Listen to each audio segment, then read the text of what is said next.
Welcome back. All right, you guys, we are here. Super excited to be talking about habits. Today, we're going to talk about breaking down some of the things that are really important about actually, like, what are you going to do? Okay. And we're going to call this the preparation and the bite sized pieces part. Okay. My name is Deb Blum. I am self love and authenticity coach. I am also the host, your host for this show. And I talk about things about self love and authenticity, about shadow integration work, and how to be the best you that you can be, and how to raise kids who can be their best them, who are authentic and who love themselves.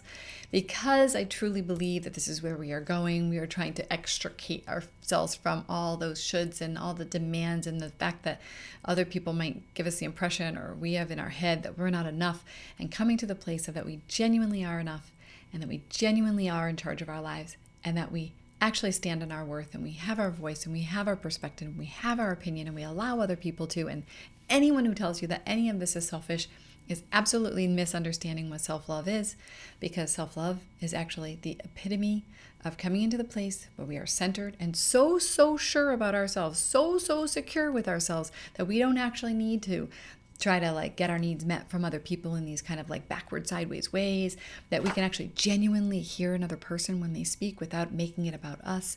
It is one of the most beautiful things that we can be doing. And I truly believe that doing our self-love work, inner work, becoming more authentic, bringing our unique, truest selves to this world, not only will change our children, but will change the world. I believe it. So let's talk about what we're going to do today, about our bite-sized pieces.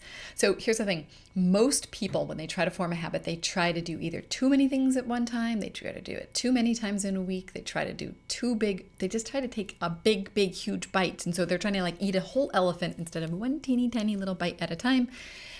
I don't know if you've ever heard that saying, like, how do you eat an elephant? One bite at a time? I think that's right. Let's not eat elephants. But so here's the thing. You need to be specific. You need it to be teeny tiny. And you need to have lots of repetition. Okay? So if you're just trying to do something like you're just trying to do like a little thing right now, that's fine. Like, that's fine. That's all good too. But if you're actually trying to build in a habit, and you're actually trying to become accountable to do something that you want to be doing for the long run, then you need to do these things. Okay? So first and foremost, make it tiny and really check in with yourself to see if this really does feel in alignment with you. And I really believe that inside of us, each of us has a yes and a no. We have a yuck and a yum, a mm-hmm and a mm-mm. We have an uh-huh and a uh-uh. It's in there. And I really recommend that if you can, try to tune in. Now, you might not be super attuned to that voice, to that kind of feeling or sensation. That's okay. But if you are, try to really tune into it. It's okay to start as small as possible. I'm telling you, 1 minute for meditation a day, that's big. Deciding that you're going to take a breath a couple of times a day, and you're going to commit to 3 times that you're going to make a conscious breath, and you're going to put it on your phone to remind you, that's big. Deciding to practice saying no to people and having like a script in your mind for what you're going to say, and then committing to saying no, say 2 times in a week, that'll be big. Because often if you're the person who says yes all the time, it might be hard. And by the way, I want to build in one other thing to this, is that if you don't do it, if you like let yourself down and you don't do it, that is not a time to beat yourself up. That is not a time to say, see, I can't do it, and then just fall off the wagon. That is a time to get in touch with those parts that we talked about in the last episode, and the past and the patterns, because it's a time to say, I wonder what happened there. I wonder where, what was hard for me.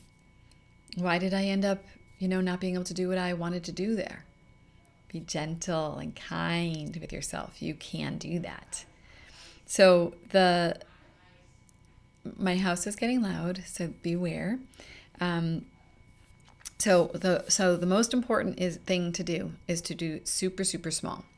Then we have to turn this into action. Okay, so the first thing I want you to do is I want you to write down on a piece of paper what it is that you're going to commit to and what your bigger goal is for it, like the bigger vision for your life that this tiny little habit is in support of.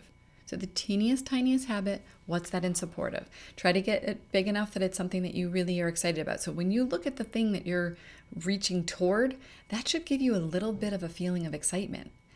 The tiny little habit may not. It's okay. But to remember that those two are connected is critically important.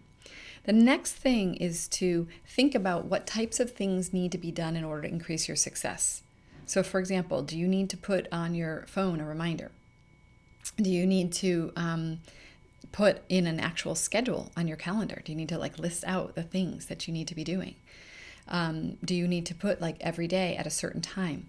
Do you need to the night before think about what do I need to do to increase the chances of me being successful? So let's just say you're going to try to eat healthier food.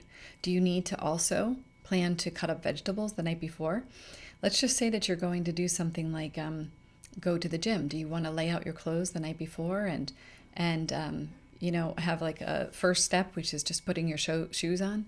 I remember listening to someone talk about that the first thing we need to do is just start to show up. And so sometimes people will do things like just the first week it'll be I just put my sneakers on and I walk into my home gym, and it's just showing up, because that is a very important first step. Let's not discount it.